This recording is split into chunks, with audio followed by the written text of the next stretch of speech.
Here's a list of 5 intelligent yet uncommon kitchen remodel ideas to build a beautiful and functional kitchen for zero additional cost. If you're installing new kitchen cabinets, you definitely don't want to miss idea number 3. And make sure you stay till the end of the video because I'm going to leave you with one final kitchen remodel idea to help you save over $100 on your renovation with no sacrifice in beauty or quality. First on my list of kitchen remodel ideas for you is if you're installing brand new kitchen cabinets, consider the depth of the cabinet above the refrigerator. Oftentimes the default depth of the kitchen cabinet above the refrigerator is like 12 inches, which positions it so far back most people can't even reach it without a ladder. It's easy to overlook this detail when you have so many other design considerations on your mind for a major home renovation, but this makes the kitchen cabinet over the fridge almost unusable for most people. To make matters worse, since it's hard to reach, you'll probably end up setting stuff on top of the fridge, which not only makes the kitchen look cluttered, but it also blocks the cabinet doors from opening in the case you actually do climb up there to get something out. Relative to the cost of buying brand new kitchen cabinets, you won't even notice the minuscule difference in price, but you will be much more easily able to use this kitchen cabinet, and it'll help keep your kitchen looking tidy since you can hide that clutter that would otherwise be sitting on top of the fridge behind the doors of this kitchen cabinet. And while you're at it, you should probably also consider doing a refrigerator panel on the side of the fridge. So this way it really just closes in the refrigerator nicely, and you can use this panel to hang coffee mugs. Let's take a step back here and look at a simple kitchen remodel idea for you to consider. Add a pull-out trash can drawer. Of course, you don't really need this, but if you want an ultra tidy kitchen, you can completely hide the trash and recycling bin neatly into a drawer of your kitchen. And speaking of building things into your kitchen cabinets, you might want to reserve a spot for a beverage fridge. Have you ever found yourself short on fridge space? Instead of installing kitchen cabinets in every single slot, you can reserve an empty space for a dedicated beverage fridge. These beverage fridges, or wine coolers, come in different sizes, so you should consider going with a standard size cutout that'll accommodate the mini fridge you want. Perhaps the best part about installing a mini fridge in your new kitchen remodel is it really only actually costs a little bit extra since you avoid the cost of buying a kitchen cabinet for this spot, and you replace it with the price of a mini fridge. In our kitchen renovation, a cabinet of this size would have been about $250.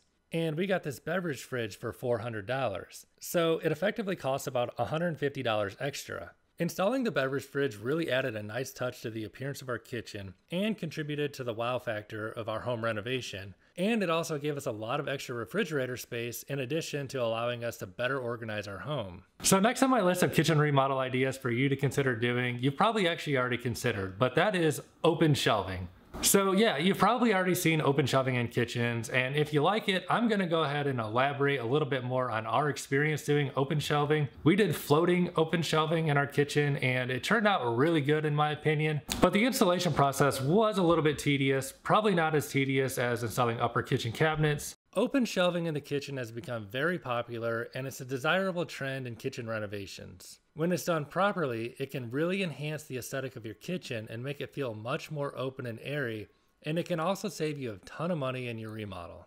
Upper kitchen cabinets aren't cheap, but a few 12-inch pine boards and steel brackets from Amazon.com are. Upper kitchen cabinets are also a lot more difficult to install than the base level kitchen cabinets because you can't just set them on the ground and allow gravity to do all the work for you while you're adjusting your shims and getting them perfectly level. So if you're considering installing kitchen cabinets on your own, you can really dodge a bullet here by avoiding installing upper cabinets altogether. I've personally never installed upper kitchen cabinets, but I could definitely see why they would be much more difficult to do than the base cabinets. In our case, we didn't exactly save big money by installing open shelving in the kitchen because we decided to do a giant backsplash that spanned from the countertop all the way to the top of the 9-foot ceiling. But this huge backsplash did add a nice wow factor to our kitchen renovation. You don't need to go all out on your backsplash if you're doing open shelving in the kitchen and you're on a tight budget. You could save a lot of money by stopping the backsplash at the bottom of the shelving. Just remember when you're out shopping for backsplash tiles, the cost of the tile is only a small fraction of the total cost. You have to take into consideration the cost of labor to get the backsplash installed as well. So we did avoid the cost of buying the upper cabinets and also dealing with the hassle of installing the upper cabinets, but installing floating open shelving didn't come without its challenges. We wanted to have floating shelves with no exposed brackets that would get in the way of dishes or create more of a cluttered appearance. In order to accomplish this, we needed strong steel brackets that securely mounted to the 2x4 studs behind the wall to support the weight of heavy dishes. Of course, this meant we needed to drill holes into the beautiful tile backsplash that we just paid a ton of money to have installed. This definitely called for a measure twice, cut once procedure because we definitely didn't want to ruin our beautiful backsplash with exposed holes or cracked tiles. A diamond tip drill bit was needed to accurately drill through the backsplash tiles without causing them to crack and shatter. We also used a stud finder to double check the measurements I made prior to the backsplash being installed. If you're considering doing floating shelving in the kitchen, you may want to clearly mark the stud locations prior to installing a backsplash, and also get a good stud finder to double check where the studs are later.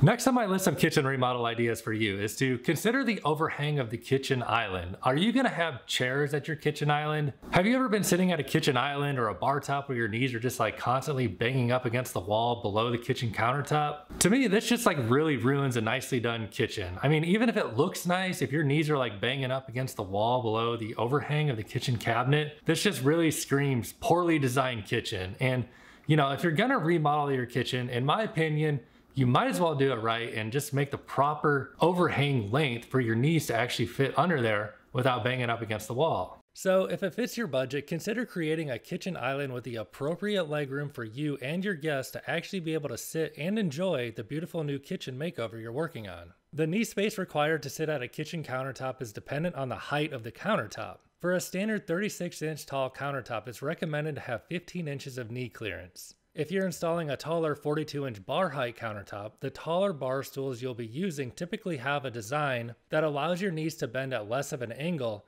which requires only 12 inches of overhang in order to not hit your knees on the wall below the countertop. Depending on the kitchen countertop material you choose and the thickness of that material, there's a particular specified amount of maximum overhang you can have on your kitchen island without having the need for additional support brackets. A thick countertop can have more of an overhang without support brackets because it's stronger than a thin countertop. For example, in our kitchen renovation, we chose quartz countertops with a thickness of 3 centimeters, and the resulting maximum overhang without the need for additional support brackets is 12 inches. Even though 15 inches was recommended, we felt 12 inches for our table height chairs was enough leg clearance so we can sit in a chair at the kitchen countertop and eat without banging our knees on the wall. We didn't feel like it was worth the extra cost and hassle to install support brackets just to extend the countertop 3 more inches. Also, since there are no support brackets under the countertop, you don't need to worry about hitting your knees on the support brackets either.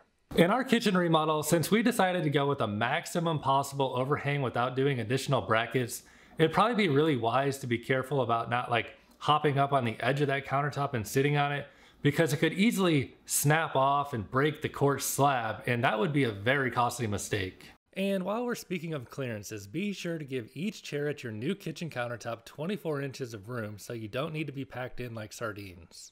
Another kitchen remodel idea for you is to install some outlets with standard plugs as well as USB outlets under the kitchen island so you and your guests can charge a cell phone with a USB cable. Next on my list of kitchen remodel ideas, I want to take a step back and rewind back to kitchen countertop overhang.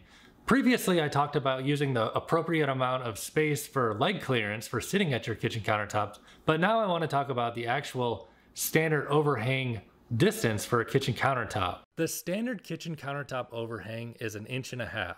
A current trend in kitchen remodels is to have the kitchen cabinet drawer flush with the face of the countertop. Initially, we considered going with the current trend of flush countertop overhang, but we ended up deciding to go with the standard overhang for 2 major reasons. The functional purpose of having a countertop overhang is so when you spill stuff on the countertop, it'll fall onto the floor and not get all over the kitchen cabinet drawers. If the countertop is flush with the face of the cabinets and a gallon of orange juice gets knocked over, you're looking at a potential nightmare of a cleanup. Not only is the orange juice surely going to get all over the face of the cabinets and the hardware, it's also much more likely to get into the actual kitchen cabinets and the creases and seams of the actual drawers. So if you or anyone else in your home is accident prone in the kitchen, I definitely take this into consideration before doing a flush mount countertop. The spill factor alone was reason enough for me to go with the standard overhang distance. But in addition, if you're going to go with a flush countertop alignment and you don't get every part of the kitchen cabinet installation process done precisely correct with all the kitchen cabinet faces lining up perfectly, then it might not look as good as in the pictures you're seeing online. Just a little bit of countertop overhang will help to hide any imperfection of drawer alignment and camouflage the dishwasher or the oven range that sticks out just a little bit further than the rest of the kitchen cabinets. Okay, so I don't want to keep you here all day, so I'm going to leave you with one last idea for your kitchen remodel, and this will be especially helpful if you're on a budget or you're really just trying to save costs in your kitchen remodel, but you don't really want to skip on the appearance and stuff too. And then I'll put my next batch of kitchen remodel ideas into another video coming out soon, so if you want to see more ideas for your kitchen renovation, you can subscribe to my channel and watch that later. Okay, so here's my final tip for you. You can save a ton of money by purchasing your kitchen hardware on Amazon instead of buying it all at the local hardware store. I put a link in the description box below this video to the black modern kitchen hardware we use in our kitchen renovation. After you're done watching this video, you can click on that link and go over to Amazon and shop around and see what kind of kitchen hardware they have there, and you might be surprised to find that you'll pay just a fraction of the price of what they charge in the local big box hardware stores. And at the end of the day, it's really just about all the same thing anyway. Thanks for watching my kitchen remodel ideas video. If this video has been helpful to you, go ahead and click on that like button right below the video. Just click on that thumbs up. That really helped me out a lot and I'd really appreciate it. Go ahead and click on that subscribe button and I'll see you in my next video.